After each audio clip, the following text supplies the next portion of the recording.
I'm Ronnie Klassen, and this is Straight Talk.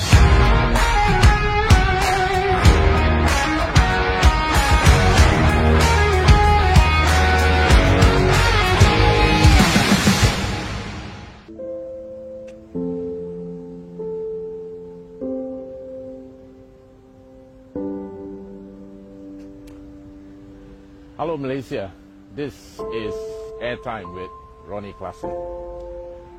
43 years ago at this very site, tragedy hit Sabah.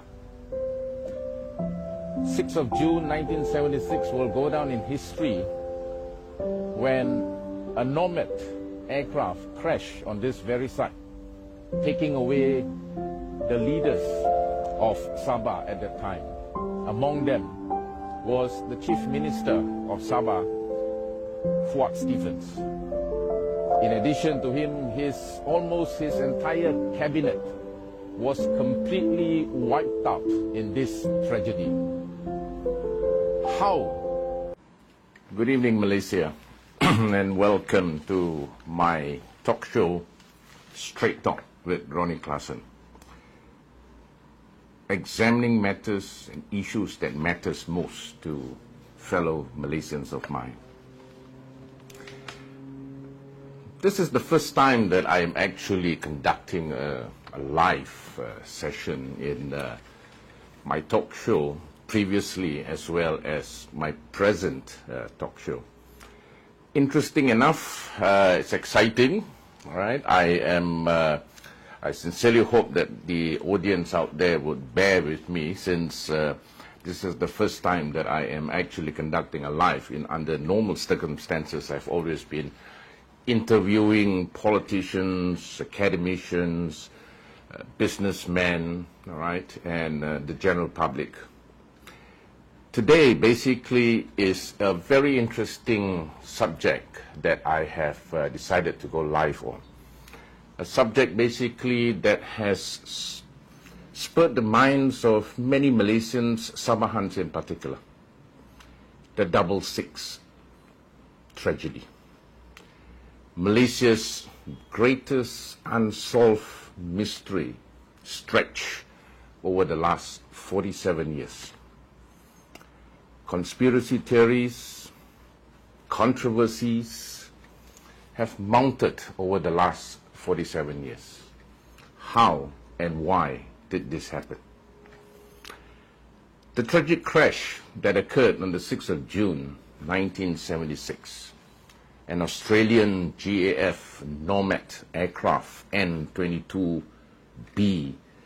N9M ATZ, piloted by Captain Gandhi J. Nathan. Alongside with him, the Chief Minister of Sabah at the time, Tun Fuad Stephens, his 5 state assemblymen, and 3 others perished.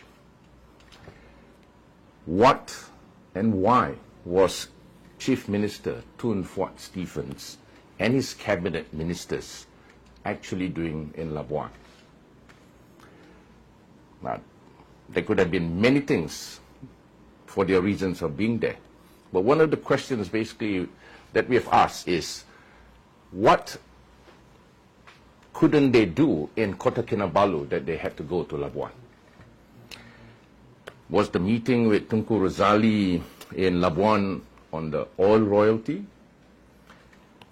More questions than answers.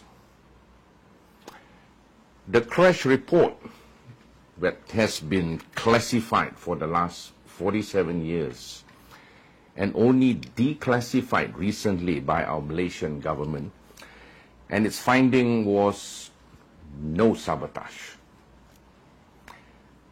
My congratulations and kudos to our Prime Minister, Datuk Sri Anwar Ibrahim, for his courage in releasing a report when no Prime Minister of Malaysia in the past had the courage to do so.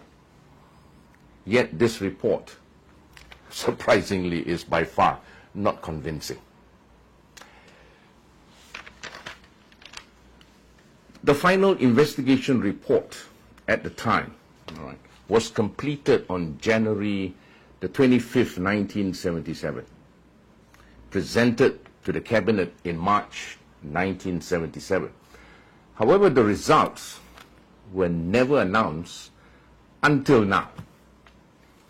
It was declassified in accordance with Section 2C of the Official Secrets Act, Act 88. Now, why classify a report for the last 47 years when there was no public security aspect, all right, to justify its classification under the Official Secrets Act? Where was the transparency, accountability among the principles of good governance in securing public confidence? Now, conspiracy theories have mounted over the last 47 years. Was this recently released report doctored, as claimed by disappointed members of the public? Only us. Right. Only us will be able to know what actually happened. There again, the recently released report basically says no sabotage, all right, but one of the probable causes of the crash was due to the center of gravity position, all right, well outside the F limit, that had no evidence to suggest any failure of the aircraft or its system prior to the crash. Now, very recently as well, when upon the release of this report by our government, the son of Captain Gandhinathan, who incidentally happens to be a pilot himself today, all right, his son is Captain Nizam Gandhi, right, son of Captain Gandhinathan, right, who piloted the ill-fated aircraft. Now, he feels that his father should not be made to bear the sole blame for the crash. How then? Unavoidable issues. Nevertheless, Telecom Malaysia probably has to increase their efforts to ensure that we don't get any more interruptions in our Unify. Okay. All right. Now, back to where I stopped earlier. The son of the pilot, Captain Gandhinathan, right, who piloted the ill-fated aircraft on the 6th of June 1976. Now, his son, Captain Nizam Gandhi, incidentally, he happens to be a commercial pilot himself.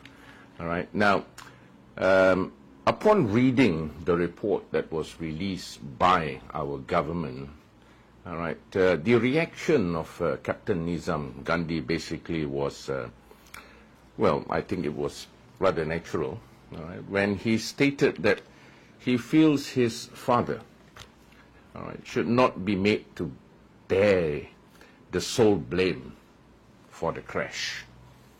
Now, sole blame. Was there any other reason on the probable cause of the crash? Now, in the report that was released by our Malaysian government, all right, the probable cause of the crash was due to the center of gravity position, right, well outside the F limit, right, and had no evidence to suggest any failure of the aircraft or its systems prior to the crash. Now, literally, what has been suggested in the report basically says that there is no evidence at all right, that there's any failure of the aircraft or its system prior to the crash. Okay? And in as far as Captain Gandhinathan is concerned, he was given a clean slate, all right, upon him piloting that particular aircraft, all right, which perished on the 6th of June 1976. All right. Now, coming back to the report on this ill-fated Nomad Australian-made aircraft, all right. Now, why classify a report for the last 47 years, when there was no public security aspect, okay, to justify its classification, right, under the Official Secrets Act. Where was the transparency, accountability, right, among the principles of good governance, right, in securing public confidence? Now, the only thing that has happened in the last 47 years prior to the release of the report by our government, all right, was conspiracy theories, controversies, all right, that was mounted over the last 47 years. Now, 13 years ago, I was extremely keen, all right, as to discover and to find out what actually happened on the 6th of June, 1976. Why and how this plane crashed. Okay, now, I invited Yang Mulia Tunku Razali, all right, to Kota Kinabalu on the 2nd of April, 2010. Okay, and in the course of having him here in Kota Kinabalu, one of our organized plan basically was for him to speak at a forum on the night of the 2nd of April 2010. All right. Now, Tunku Razali basically at that point of time he was traveling around the whole country. And to a certain extent, I think Tunku Razali was rather devastated that the other oil-producing states basically were getting 5% oil royalty, and Kelantan was only provided what is called Wang Esa. Okay? So I guess, I can imagine the frustration of Tunku Razali at the time. So he was actually fighting, all right, for Kelantan to also obtain 5% oil royalty. Now, having said that, all right, Tunku Razali basically arrived in Kota Kinabalu. We had him ushered into KK. We brought him, had lunch with Tunku Razali, and in the course of our lunch, all right, I interviewed Tunku Razali, and various questions basically was posed by me to him, and what we were more interested to know was this. Okay, now Tunku Razali basically flew to Labuan for a reason. Right, and of course, Tunku Razali's reason was not to go there and have a round of golf or, meet up with friends for dinner. All right, he went there for a reason. Okay, and our guess, which eventually became the truth, was that he was supposed to meet the late Tun Fuat Stephens in Labuan. Okay, now, what was the topic? What was the conversation all about in Labuan between Tunku Razali and the late Tun Fuat Stephens? My guess, and the guess of most people basically, was to negotiate and discuss the rightful percentage of oil royalty that Sabah actually deserves. Okay, now, in the course of my interview with Tunku Razali, Tunku Razali actually admitted to me, all right, that he had actually boarded the aircraft, seated behind Tun Fuat Stephens, had his seatbelt fastened, all right, and within the next couple of minutes, all right, Dato' Haris Saleh, currently now Tan Sri Haris Saleh, all right, came in at the last minute and asked Tunku Razali, all right, to exit the aircraft because he wanted to invite Tunku Razali to inspect a cattle farm in Bangi, which, of course, Tunku Razali obliged, all right, and he disembarked the aircraft, okay, and the aircraft that was carrying Tun Fuat Stephens, his 5 state assemblymen, his ministers, and 3 others took off Labuan en route to Kota Kinabalu. Now, the discussion between them at that point of time was to continue their discussion and negotiation on the oil royalty in Kota Kinabalu. All right. Hence, the reason as to why Tun Fuat returned back to Kota Kinabalu. Unfortunately, that aircraft never landed on the tarmac of the Kota Kinabalu airport.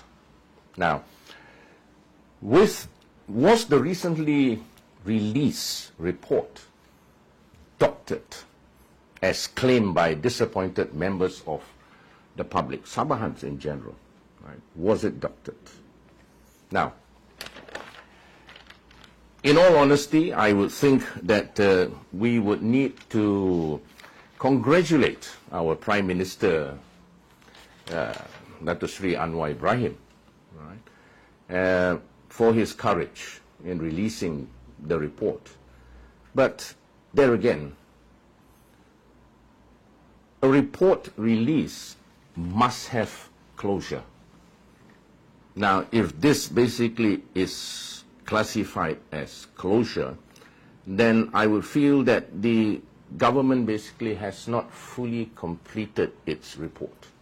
Now, the reason why it's being said that it's not fully completed is because we are currently, or rather the government is currently still waiting for a report from the Australian government. What are we expected to read or hear in this report from the Australian government? Are we expected to read and hear a similar report that has been issued by our government? That's still left to be seen. Right. Now, there are a lot of questions rather than answers, as I've mentioned earlier. Right.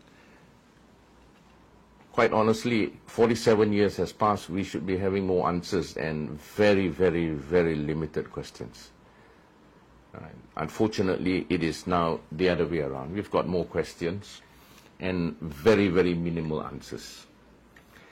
In the course of this 66 strategy, I had actually had the opportunity to interview two other members of the family members of the parish, right? And one particular person that I had actually interviewed was the son of the late Datuk Peter Mochuntin.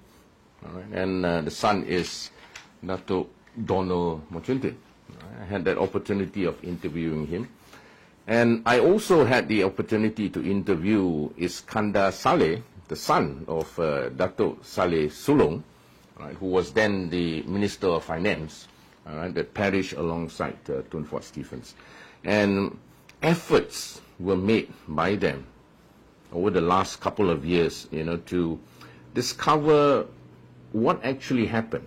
Unfortunately, again, more questions and very, very limited answers. All right. Now,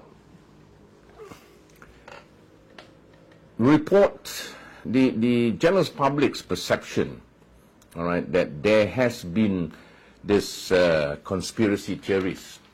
How much are these conspiracy theories is believable? All right. Your guess is as good as mine. All right. But rest assured, the general public in particular do not appear or do not seem to be attracted by the report. They do not seem to be confident with the contents of the report. So how do we actually convince Sabahans or Malaysians on a whole? How do we convince the family members of their beloved ones that perish in this very, very tragic crash on the 6th of June 1976? Interesting enough, I would reckon, right, that many of them are still wondering whether this report is actually authentic or otherwise. Nevertheless, all right, will the Australian government's report resonate with the report released by our Malaysian government? It has to tally. All right. And if it doesn't tally, then something basically is absolutely wrong that needs to be corrected. Right. This will be basically part one of my live session that I would have with my fellow Malaysians. All right. I will come back again just after Hari Raya, all right, to share more of what and why was the reasons behind this very, very fatal crash on the 6th of June, 1976. Please stay tuned with my next live session, all right, as I will come back to you, all right, with more very, very interesting information as to this particular episode. In the meantime, all right, allow me to convey my best wishes and wishing all our Muslim brothers and sisters Selamat Hari Raya Aidilfitri, Maaf Zahir Batin. Till I see you the next time. Good night. This is Ronnie Klassen from Straight Talk signing off. Good night.